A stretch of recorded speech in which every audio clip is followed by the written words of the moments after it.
Hi all, welcome back to my channel Mrs. Know It All. இன்னைக்கு நம்ம July month நான் எப்படி plan பண்ணேன் அப்படிங்கிற வீடியோ தான் பார்க்க போறோம். கொஞ்சம் டீடைல்டாவே நான் உங்களுக்கு காட்டுறேன். ஷார்ட்ஸ்ல நான் சொல்லியிருப்பேன் இல்லையா, எதுவுமே அச்சீவ் பண்ணல, 6 மாதம் ஓடிடுச்சு அப்படின்னு சொல்லிட்டு. ஸோ அதை அச்சீவ் பண்ணணுங்கிறதுக்காக என்ன அப்படின்னு சொல்லி யோசித்து வச்சுக்கிட்டேன். ஜூலை மந்தோட கோட் நம்ம என்ன எழுதியிருக்கோம் அப்படின்னு பார்த்து மோட்டிவேட் ஆகிட்டு சரி எழுதலாம் அப்படின்னு சொல்லிட்டு வேர்ட் ஆஃப் த மந்த் பார்க்குறேன். வேர்ட் ஆஃப் த மந்த் என்ன எழுதலாம் அப்படின்னு பிளான் பண்ணேன் அப்படின்னா டிட்டர்மினேஷன், ஒரு உறுதியாக நம்ம செய்யறத கரெக்டாக செய்யணும் அப்படின்னு எழுதினேன். என்னன்னு தெரில, ரொம்ப நாளாக இந்த பென் யூஸ் பண்ணாததுனால சிக்கிக்கிச்சு, என்னடா நமக்கு வந்த சோதனை அப்படின்னு நினச்சிட்டு சரி அப்படின்னு சொல்லிட்டு பிங்க் ஸ்டிக் பென்லேயே எழுத ஆரம்பிச்சிட்டேன். ஸோ உறுதி, டிட்டர்மினேஷன் தான் இந்த மந்த் ஃபுல்லாக எனக்கு ஞாபகம் இருக்கிற வேர்டு. அதுக்கப்புறம் இந்த மந்த்து கூட இன்டென்ஷன் என்ன அப்படின்னு எழுதினேன் அப்படின்னா, என்னோட ஐடியாஸில் ஒரு சில சேஞ்சஸ் பண்ண வேண்டியிருக்கு, ஒர்க் அவுட் ஆகலை. ஸோ என்ன பண்ணலாம் அப்படின்னா என்னோட ஐடியாஸில் சேஞ்சஸ் கொண்டு வரலாம். அதுக்கப்புறமா என்னோட கோலை நான் அடையணும் அப்படின்னா கொஞ்சம் கூட என்ன சொல்கிறது, அங்கே இங்கே அப்படி இப்படி டிஸ்ட்ராக்ஷன் ஆகாமல் ஒரு உறுதியோடு இருக்கணும் அப்படிங்கிறதுக்காக அன்வேவரிங் டிட்டர்மினேஷன் அப்படின்னு சொல்லி எழுதிட்டேன்.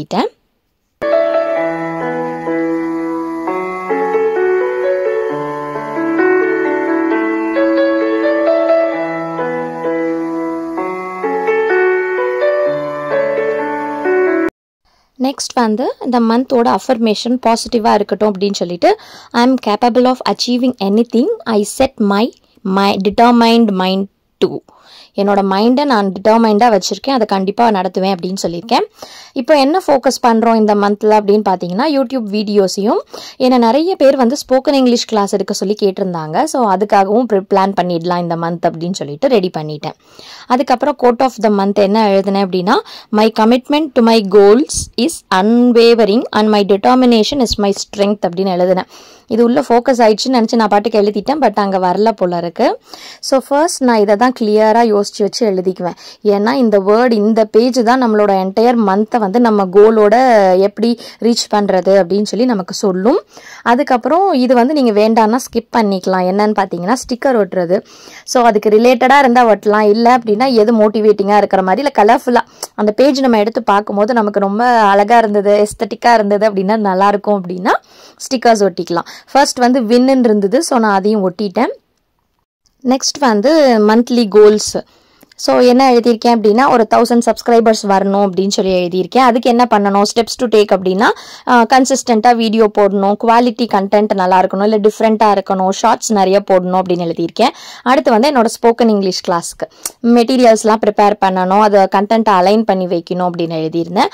அதுக்கப்புறம் வெயிட் லாஸ் பண்ணலாம் அப்படின்னு சொல்லிட்டு ஒரு 2 kg மட்டும் கம்மி பண்ணலாம் அப்படின்னா அதுக்கு எக்ஸசைஸ் பண்ணணும், ஜங்க் ஃபுட் சாப்பிடக்கூடாது, ஹெல்த்தியாக சாப்பிடணும், நிறைய ஃப்ரூட்ஸ் இன்டேக் பண்ணிக்கணும் அப்படின்னு எழுதினேன். லாஸ்ட்டாக பார்த்தீங்கன்னா மென்டல் ஹெல்த்துக்கு என்ன அப்படின்னா மெடிடேஷன் பண்ண ஆரம்பிச்சிருக்கேன் ரீசெண்டாக, அது நல்லா இருக்கு. ஸோ யோகா, அந்த பூஜா, அந்த பிரம்ம முகூர்த்த பூஜையெல்லாம் மிஸ் பண்ணிட்டு அதெல்லாம் எழுதலாம் அப்படின்னு சொல்லி பண்ணலான்ட்டு எழுதி வச்சிருக்கேன். ஸோ ஓவர் வியூ இதுதான். உங்களுக்கு அதில் கிளாரிட்டி வியூக்கில் கரெக்டாக கிடைக்கலன்னா இதை பார்த்துக்கோங்க. ஆல்ரெடி நான் பிளானர் பண்ணப்போ போட்டிருந்தேன், வேணா அந்த வீடியோட லிங்க் டிஸ்கிரிப்ஷனில் கொடுக்குறேன், செக் பண்ணி பாருங்கள். ஸோ ஃபர்ஸ்ட் பேஜ் இப்படி தான் ஃபில் பண்ணி வச்சுருக்கேன். நெக்ஸ்ட் பார்த்தீங்க அப்படின்னா மாஸ்டர் டு டூ லிஸ்ட்னு வரும். அதில் பர்சனல், ஒர்க், ஃபேமிலின்னு பிரிச்சிருக்கேன். வீடியோ எடுத்தேன், பட் எப்படி மிஸ் ஆச்சுன்னு எனக்கு தெரியல. அதில் நம்ம இந்த மந்த் ஃபுல்லாக என்னென்ன முக்கியமான விஷயம் பண்ணணுமோ அதை எழுதியிருப்பேன். இது மந்த்லி பிளானர் கொஞ்சம் என்ன சொல்கிறது, லிட்டில் பர்சனலாக எழுதணும் வேறு, அதனால் அதை டீட்டெயில்டாக நான் காட்டல. டு டூ லிஸ்ட் வீக்லியும் போட போகிறோம். மந்த்லி போட்டுட்டோன்னா இதை சின்ன சின்னதாக நம்ம பிரித்து வீக்லிக்கு போட்டுக்கலாம். ஸோ தட் நம்மளோட என்ன பண்ணணும்னு நினைக்கிறோமோ அதை கண்டிப்பாக அச்சீவ் பண்ணுவோம். அடுத்து பார்த்தீங்க அப்படின்னா habit track. Next mood tracker. இதில் அந்த மூட் என்னவோ அதை வரைஞ்சிக்குவேன், இல்லை ஸ்டிக்கர் கூட ஒட்டிக்கலாம். ஸோ மேலே கீழேயும் கொஞ்சம் போர் அடிச்சிச்சுன்னா கலரிங் கூட பண்ணிக்கலாம். அது நம்மளோட என்ன சொல்கிறது, ரொம்ப பீஸ் ஆஃப் மைண்ட் கொடுக்கும். ஸோ அவ்வளோதான். அதுக்கப்புறம் டெய்லி நம்ம என்னென்ன பிளான் பண்ணுறோமோ அதை நீங்கள் அந்த இடத்துல பிளான் பண்ணுறதுக்கும் யூஸ் பண்ணிக்கலாம், இல்லை ஜேர்னல் மாதிரி நடந்ததை ஒரு 2 லைன்ஸ்லையும் நீங்கள் எழுதிக்கலாம். ஸோ ஹேபிட் ட்ராக்கர் நான் இந்த தடவை புதுசாக கொண்டு வந்தது சிங்கிங்னு ஒன்று கொண்டாந்துருக்கேன். அரைக்குறையாக பாடுவேன். சரி, இப்போ ஆன்லைனில் ஒரு கோர்ஸ் பார்த்தேன், சரி நம்ம அதில் கலந்து கற்றுக்கலாம் அப்படின்னு சொல்லி பிளான் பண்ணியிருக்கேன். இந்த மந்தாவது எல்லாத்தையும் பர்ஃபெக்டாக அந்த 31 டேஸும் பண்ணணும் அப்படின்னு சொல்லி செட் பண்ணியிருக்கேன். ஹோப் நீங்களும் உங்களோட பிளான் ஸ்டார்ட் பண்ணியிருப்பீங்க அப்படின்னு நினைக்கிறேன். சப்போஸ் நீங்கள் பிளான் எதுவும் ஸ்டார்ட் பண்ணல அப்படின்னா, இந்த அளவுக்கு பண்ணலனாலும் சின்னதாக ஒரு டு டூ லிஸ்ட் போட்டாவது பிளான் பண்ணுங்கள்.